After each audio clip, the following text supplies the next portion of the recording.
So as you guys know, Isagi is about to get a new evolution in the next couple Blue Lock chapters. Now the reason why I'm making this video is because I'm really curious, just like I know a lot of you guys are, about what's going to happen in the Bartra game. Because we already know that this game is probably going to end with Isagi's last goal. So I really want to know what's going to happen with my GOAT Nagi. And since that's the case, I really came up with this theory in my head about Nagi and Isagi's parallels and how I think that that'll affect the Bartra match and Nagi going forward. Anyways, if you guys like this type of content, please remember to like and subscribe, and let's get right into this shit. Starting off with just their overall looks in a parallel, when we look at both of these characters, there's a lot of parallels already, alright, even in their actions. The first thing comes off as Isagi having bluish black hair while Nagi having grayish white hair. Obviously complete opposites of hair color. Another thing is that one is tall and the other one is short. And the other thing is one is a very hard worker while the other one is extremely lazy while being talented. In the first selection, that's all their dynamic really boils up to, as Nagi's just a lazy genius who's really good at the game of football when he just started, while Isagi's a guy who's really average at football even though he tries his hardest and has been going hard at Blue Lock for a very, very long time. Now, that said, the first selection is just the beginning of their journey, so I don't think that they parallel each other that much. I do feel as though Nagi ends up gaining the feeling of defeat in this, and that kind of mirrors Isagi gaining the feeling of winning in the first selection, but I don't know, that might be a stretch. Anyways, now that we move on to the second selection, these two characters are actually paired together in the second selection.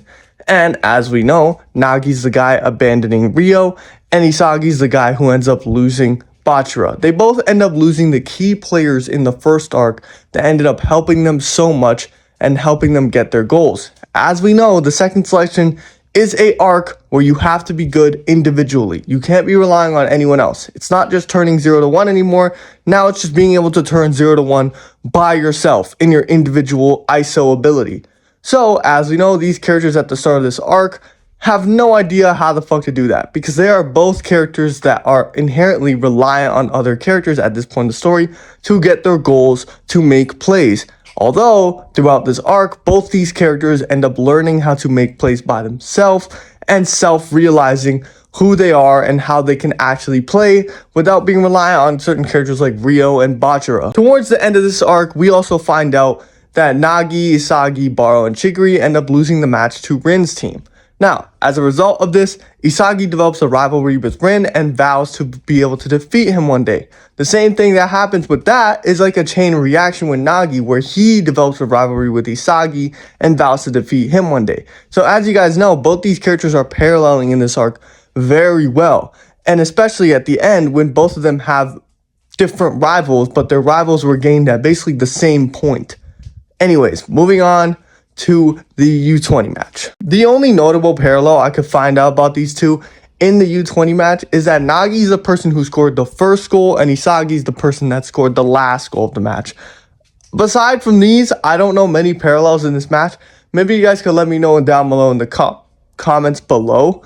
But I do feel like the U20 match scores are very important going forward in the series, because I think these four strikers who scored in the U20 match are going to be eventually the end game of Blue Lock. And I feel like these players are going to be the ones who eventually, if Blue Lock has a final tournament to solve it all, who's the best striker or something like that, I really feel like these four people are going to be the last four people standing in that tournament. Now we're finally at the NEL. Where do I think that they parallel here? Well, here it's very tricky because this arc is very not that similar to any other arc in the series in terms of paralleling, but I do feel like this arc has some similarities with Nagi and Isagi. For starters, this is the best we've ever seen Isagi play, while this is the worst we've ever seen Nagi play.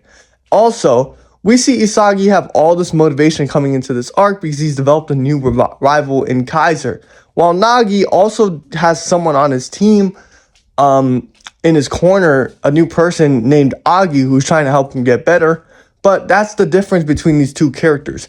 While Nagi has people like Agi and Rio trying to constantly support him and not challenge him, he doesn't gain any new motivations. He doesn't gain any new like motives to get better. While Isagi, on every team he usually on, he gets new rivals and new players that he wants to be better than, and there's no real people just worshiping because he's a genius. You know what I mean? Now, what do I think is going to happen in the conclusion of the Barca match and the Bastard Munchen match?